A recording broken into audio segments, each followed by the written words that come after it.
Hello there, welcome to another episode of Woman 1-to-1, where we bring stories and achievements of women in the Bible to the modern woman and the modern world. Please stay tuned, we'll be right back. Welcome back. A woman's ability to worship God gets her through the most difficult time in her life. Yet the enemy is after our praise because he knows what happens when women worship God. This is a new episode, when women worship.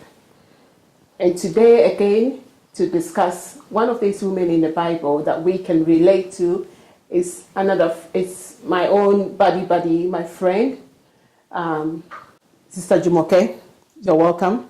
Thank you, Pastor Charlotte. It's good to have you. It's a privilege to be here. Thank you. Well, let's just crack on.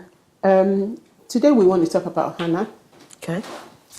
And before we delve into her, I just want to read the account of Hannah. And that can be found in the book of 1 Samuel, chapter 1, we read from verse 8.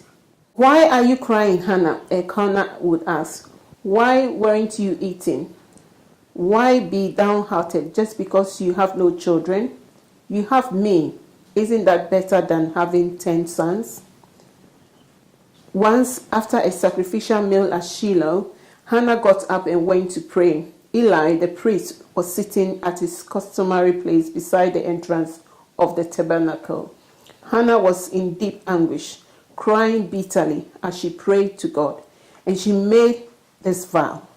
O Lord of heaven's armies, if you will look upon my sorrow and answer my prayer and give me a son, then I will give him back to you. He will be yours for his entire lifetime. And as a sign that he has been dedicated to the Lord, his hair will never be cut. Okay, and then I will skip through and read from verse 20.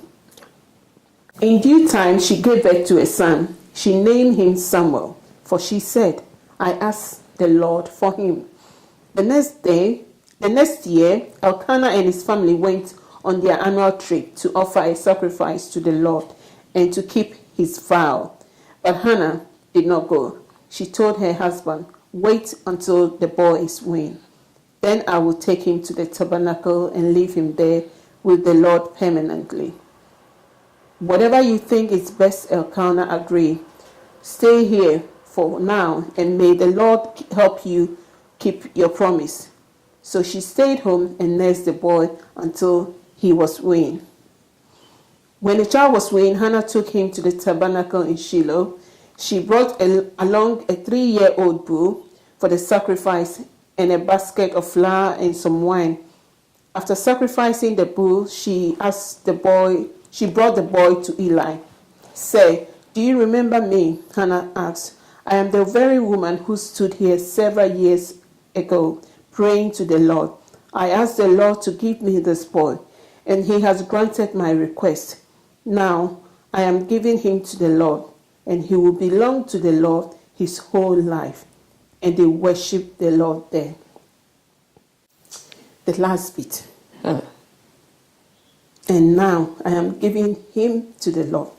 The thing that Hannah longed for, the thing that she desperately needed, it came to a point that she was willing to give it to God. Now, right. Hannah, the background, Hannah, as you know, is married to Elkanah. Elkanah had 2 wives, Peninnah and Hannah. Peninnah had children, but Hannah was barren. And obviously, you can imagine what was going on in the household, because Peninnah, the one that has wife, always, taunting Hannah, just, you have no children, and that kind of thing. Yeah, humiliating her and all that. So eventually, Hannah got so desperate, and I think she got to the point where she said, enough is enough. I must go to God. And that's exactly what she did.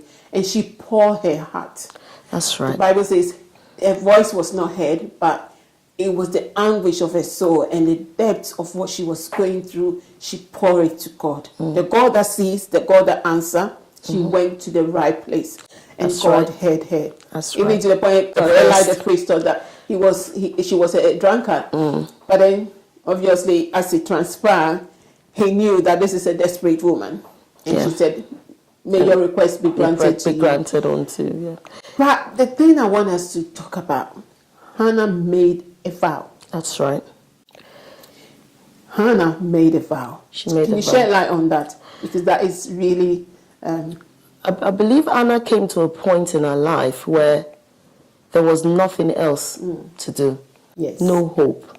Yeah. No other source. And she thought, what else can I do but to go to the one who owns me, the one who created me, the one she may have heard of many stories of the wonders of this God, and say, if I can just go to him, because her husband couldn't understand the despair. He was saying, I'm more to you than many sons, which is a lie. And she can't believe that. The husband loved her. The husband loved her. Yeah. But we know that in Israel, children were they are like, even in some culture today, children are like your clothing. They are like your cover. So in Israel those days, women were held in esteem by the amount of children that they had. Children had the cover of their old age. If her husband dies, it's her sons that would take care of her. But she was naked. In some culture today, without children, without sons, if you lose your husband, you are totally naked. So that is the importance of having a child to Anna. So on top of that, the ridicule. So she didn't have anywhere else to go but to this God. You know, so she went in the desperation of her heart. She was at the when you say at the end point, where if nothing happens, this is it for me. So all she could do was to pour out her heart. She wasn't speaking loud. You know, when you get to that point of despair, and all you could just do is just to just maybe speak in your heart to God, because He understands everything from your heart. You know, so she was speaking, but no one could hear what she was saying, and they thought she was drunk. She made a vow. From the depth of her heart, she believed God could do this thing for me. So she said, if you will do this for me, what you give to me, if you give me a son, God, I will give him back to you. I will lend him back to you all the days. Just remove this reproach, this shame, this ridicule. And then let them call me the mother of a child. They will see me carry through, and I will just give him back to you. I know you're lending, you're removing my shame, you're removing the embarrassment, you know, and I will give him back to you. This is someone that said, Lord, I am all yours. There's nothing that I have that is not yours. There is nothing that I can have that you haven't given. So if you give it to me, I will give it back to you. So this is a woman who was driven by her longing for a child, desperate need. And it's as if suddenly she made a switch to say that this very thing that I'm longing for, I am willing. So to her, it wasn't a bargain. It was a free will offering to God. It was a free will offering. What did she have before? Nothing. So if this God will give it to me, I will willingly, from the depth of my heart, just give him back to him. So she did that. She entered into, I called it a worship of sacrifice to the Lord. You know, she entered into a worship of honor. This is all I'm expecting from you, to remove my shame, and all that you give to me, Lord, I'm going to give it back to you. It came from the depth of her heart, because without a heartfelt or a heartful worship, it's not worship. You know, it has to be something. David, you know, David said, I will not give unto the Lord that which cost me nothing. This woman gave all that it cost, you know, she gave everything that she has. She knows it will cost her. She knows she will not have the love of that child. She knows that, but she gave it out of love and out of honor to God, who knows will remove her shame and her ridicule. Okay. That is awesome. That is really awesome.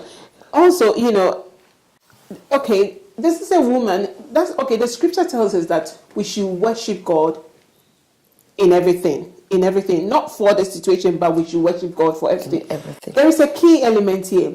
When God is saying that we should worship Him when we are suffering, it's for our own good, because once we do that sacrificially, what we gain back is God's what? God's best, God's peace, isn't it? If you remember the story that we read about Anna, the Bible said she went into God's presence in anguish of heart, with pain, with deep pain in her heart. And when she finished praying, the Bible says she got up and went, and her countenance changed, and she was sad. I believe there was an exchange. She right. laid down the pain. Yes. She laid down the burden. She laid down the humiliation. She got up. She was sad no more. She went home and she ate the food that she wasn't eating. Why? Because she had an encounter. It may not have been physically shown in the Bible, but I believe that there was a switch in the spirit, and she just received it. You know. So she is an example to us. She because is something that do really happen when women worship God. All of us, men or women, regardless, when we worship God from the depth of our heart and sacrificially, something happens to us. As a matter of fact, I see worship as an expression of your love to God. You know, not a lot of people would think maybe worship is singing, worship is those are acts of worship or expressions of worship, but worship is deeper. It comes from the depth of your heart. You know, if you don't love God or be obedient to Him, you can't really worship Him. And to everyone who is a worshipper, you know, people who are worshippers. You know, you would understand, because to them, they take everything as long as there is God, if it is God's will, to Him be the glory, and it is from their heart. But it doesn't just happen like that. It takes a while. It's a journey. It's a process. It doesn't. It comes with knowledge. It comes with your relationship with God. That's right. It comes with you yearning and longing to know Him, because for you to know Him, you will know His act. Exactly. We read about Anna. From if you start to read that story, it was a family. They would go to Shiloh every year to worship and to pay their vows. So there was already an establishment of a relationship with God. So Anna must have known God to a level that I know that this is the only place that I can go, you know. So even today, for us to come to that place of intimacy, because worship is a place of intimacy. For us to come to that place of intimacy with God, we have to know Him. And by knowing Him means we have to study the Word, we have to have constant fellowship, constant communion with God, and we will come to that place of total surrender to God in worship. So the key thing is sacrifice and total surrender. Love, because it's a matter of the heart. Without heart involvement, forget it. There is no worship. You know, you could do public display of affection, but from a place of intimacy, it involves your heart. It involves love, and it involves obedience. It involves sacrifice, like you said, because some things will not be convenient. What Anna did was not convenient. I don't know who will do it today. It's like Abraham, when God gave Abraham Isaac, and God says, you know, I want you to sacrifice this boy to me. Without question, without asking, he went. You know, and God says, for you showing that you even did in blessing, I will bless you, because God saw his heart. God weighed him. That's right. And he was, you know, that's right. He was not found wanting. That's right. And that didn't come easy for Abraham. You know, Abraham had grown with God. He has come to understand God to the point that he knows that if God takes him, if he chooses, he can give me another one. That's right. You know, right. So that's a key thing there. I know there's more we're going to talk about. Okay. We'll take a short break right now. We'll be right back. Calling all unsung heroes. Do you often feel uncelebrated and unappreciated? Does your life feel unfulfilled? Are you struggling to hold on to the promises of God for your life? Are you worried about bringing up children in this modern day environment? Then Woman 121 has been especially packaged and for you. didn't understand her purpose. You know, she found herself in destiny, but not understanding purpose. tune in and be blessed. Welcome back. Okay, so now I want us to talk about Hannah's vow. Okay.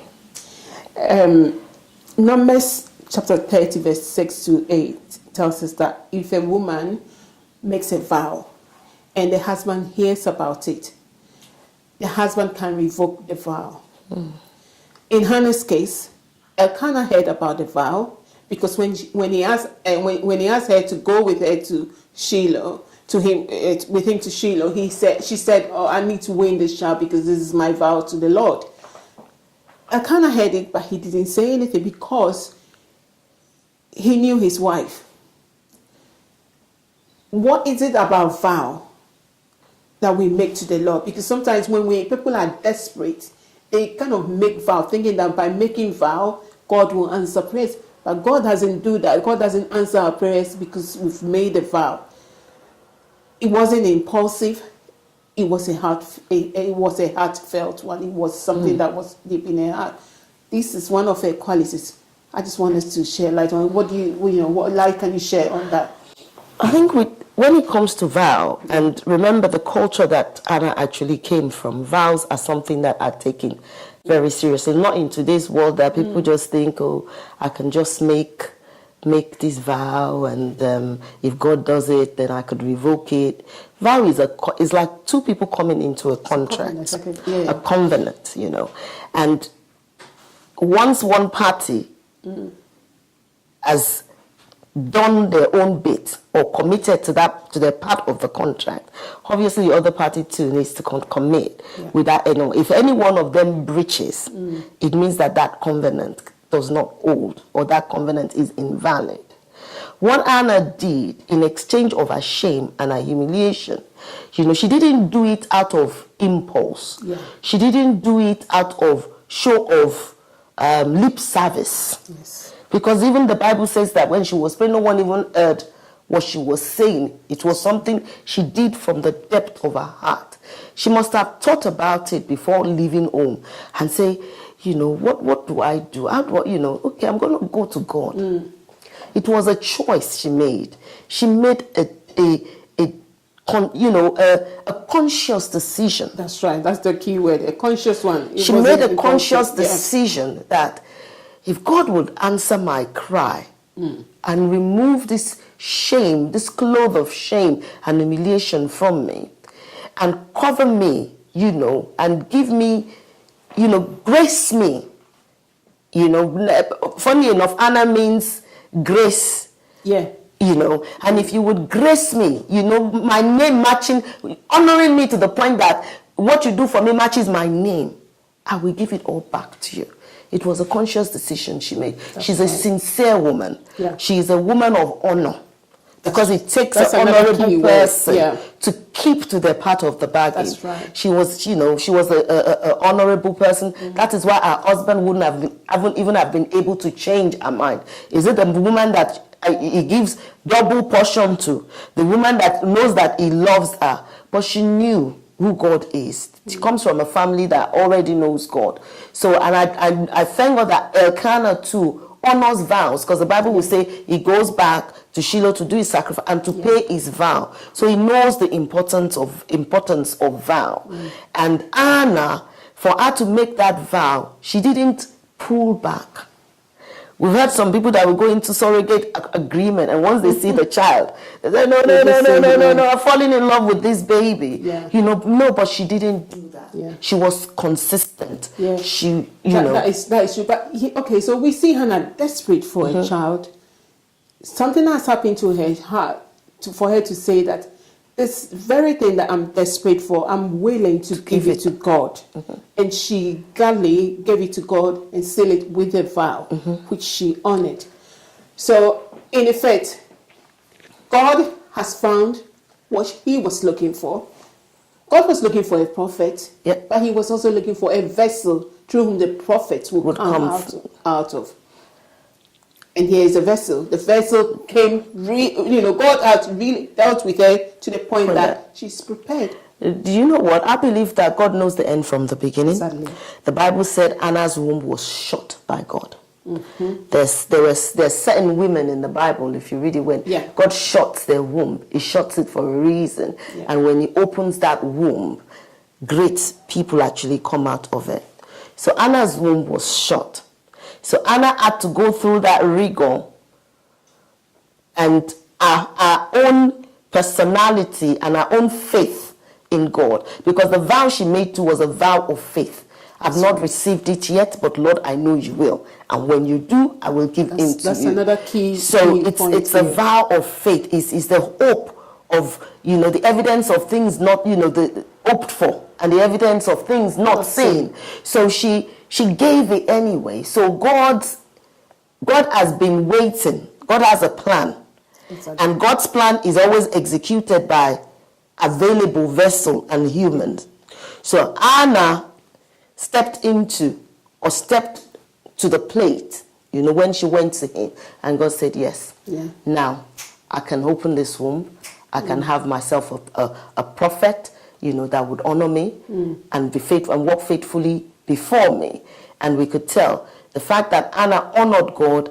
Every year she will go back there to make him the clothes or whatever she needs to give to him. But she never one day did she say, come home with me to spend the week because I miss you. She didn't revoke a pledge. It's a beautiful picture, because as you're saying, it's really beautiful, because it's like God is saying, I have my prophet, and Hannah is saying, I have my son. It's so beautiful. And she just said, I've given him to you, Lord. I've lent him to you. And never once would she go back and say, come and spend the weekend, or come and, no, you belong to the Lord. And you stay there. And God honored her. I just want to ask minister to somebody watching, and I just feel like it's just saying this to somebody watching. Maybe you're believing God for a job and it's not come forth. Years are passing by and you're thinking, when is it going to come? But Hannah is an example for you. Samuel was meant to be born at a specific time in history. So the waiting wasn't a wasted time. It was all in God's plan. So you are there maybe holding on, wondering, when am I going to have my child? It's for a purpose. It's for that child. It's a child of destiny. That's right. That needs to be born at a specific time for God to use for His kingdom. So if you are there believing God for the seed, for the fruits of the womb, I just want to encourage you, hold on, don't give up. Hannah did that. And today we are celebrating her. Today we are talking about her. And yes, it was an act of worship also. It's an act of worship, act of honor. Because when you honor God at that level, honor is worship. Or worship is honor. There's no higher level of worship than honoring God with the best thing that you have. Giving your all. When you give all that you have to say, Lord, this is all that I am. That means that you're saying, Lord, I am nothing without you. Exactly. And I have nothing without you. And that was what Anna did. And like you said, to the woman out there who is expectant. The key word is expectant. Anna was expectant. Anna's faith was up. Anna believed that, up against all hope. And she knew who she believed. So I'm going to encourage you today, believe God. Hold on, don't lose faith. Don't waver in your faith. Don't follow anyone to any place looking for something where it is not. God is the giver of children. And at the appointed time, He will give you yours. Remain focused in Jesus' name. Amen. So as women, we go through a lot of things. But when we choose to worship God, something will really happen. And so this is the end of this segment of When Women Worship. I believe you've been blessed. Tune in again next time, same channel, and you'll be blessed. Thanks for watching. Goodbye.